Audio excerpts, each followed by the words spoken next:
रावण की वो 3 बातें जो आज हमारे जीवन के लिए एक महत्वपूर्ण सीख है।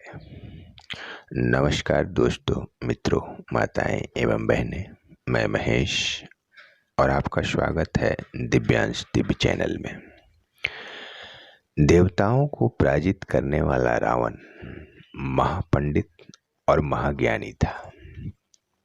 रावण बहुत ही मायावी था तथा वह कई शास्त्रों और धर्म ग्रंथों का ज्ञाता भी था। तीनों लोकों में रावण सा कोई ज्ञानी और पराक्रमी नहीं था। रावण भगवान शिव का सबसे बड़ा भक्त था। रावण ने मरते वक्त लक्ष्मण से वो 3 बातें बताई जो आज बिल्कुल सत्य साबित हो रही हैं। रावण जब मृत्यु शैया पे था तो प्रभु श्री राम ने लक्ष्मण से कहा कि जाओ लक्ष्मण, इनसे कुछ सीख ले लो। भगवान श्री राम ने जब लक्ष्मण से कहा कि नीति और राजनीति का ज्ञाता जो अब इस संसार को छोड़कर जाने वाला है, अतः तुम इनसे कुछ शिक्षा ग्रहण कर लो, यह मौका फिर नहीं आएगा। ऐसा नीतिवान महान पंडित फिर इस संसार में दूसरा कोई नहीं होगा। लक्ष्मण तब जाकर रावण के चरणों के पास बैठ गए। रावण ने लक्ष्मण को जीवन के कुछ ऐसे महत्वपूर्ण तथ्य बताए जो हर व्यक्ति के जीवन को बदल सकता है। पहली बात जो रावण ने लक्ष्मण को बताई वह थी शुभस्य शीघ्रम, अर्थात शुभ कार्य को जितना जल्दी हो सके कर लेना चाहिए और अशुभ काम जितना भी टाला जा सके उसे टालते रहना चाहिए। रावण ने जो दूसरी बात लक्ष्मण को बताई कि शत्रु को कभी भी छोटा मत समझो। रावण ने लक्ष्मण से कहा कि मैंने हमेशा अपने प्रतिद्वंदी को छोटा समझा, हमेशा कहता रहा कि ये बानर भालू मेरा क्या बिगाड़ लेंगे, और यही मेरी सबसे बड़ी भूल थी। और तीसरी बात जो रावण ने लक्ष्मण को बताई कि कोई तुच्छ नहीं होता।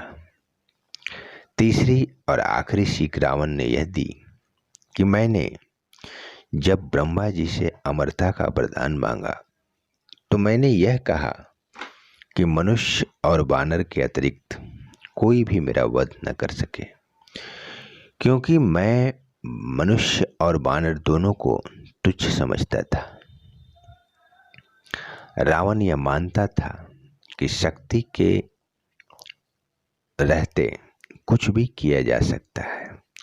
संसार की सभी वस्तुएं शक्ति के माध्यम से, बल के माध्यम से अर्जित की जा सकती है।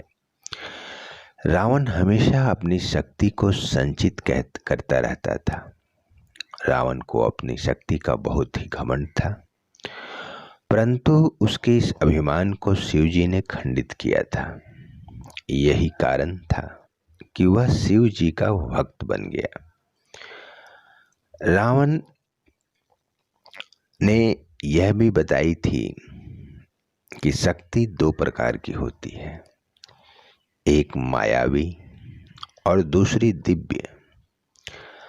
जब रावण को यह मालूम हुआ कि भगवान विष्णु राम के रूप में अवतार ले रहे हैं और वह फिर पृथ्वी को राक्षसों से मुक्त कराएंगे, तो उसी समय रावण ने राम से शत्रुता की ठान ली। रावण की पत्नी मंदोदरी ने ही शतरंज के खेल की शुरुआत की थी।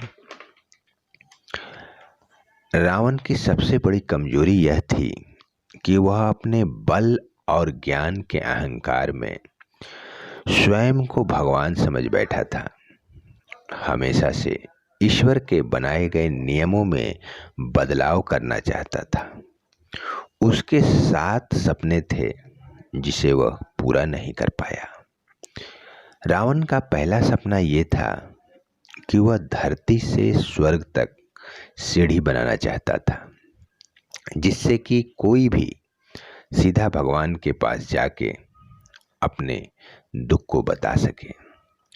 रावण का दूसरा सपना था कि समुद्र का पानी मीठा करने की, जिससे कि कभी भी किसी के लिए जल की दिक्कत नहीं हो और समुद्र का मीठा पानी पी के सभी लोगों के पास मिठास हो।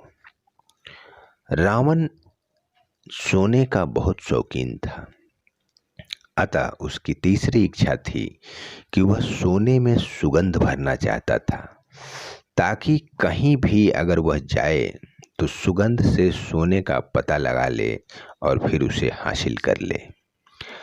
रावण की चौथी इच्छा थी मदिरा को गंधहीन करने की, ताकि उसका भरपूर आनंद लिया जा सके। और रावण की पांचवी इच्छा यह थी कि वह रंग भेद को खत्म करना चाहता था, ताकि कोई भी किसी को श्यामला कहकर तंज न कर सके। और रावण की छठी इच्छा यह थी कि संसार में कोई भी भगवान की पूजा न करे, कोई भी भगवान की भक्ति न करे। और रावण की सातवीं और अंतिम इच्छा यह थी कि वह खून के रंग को लाल से सफेद करना चाहता था। जय श्री कृष्ण।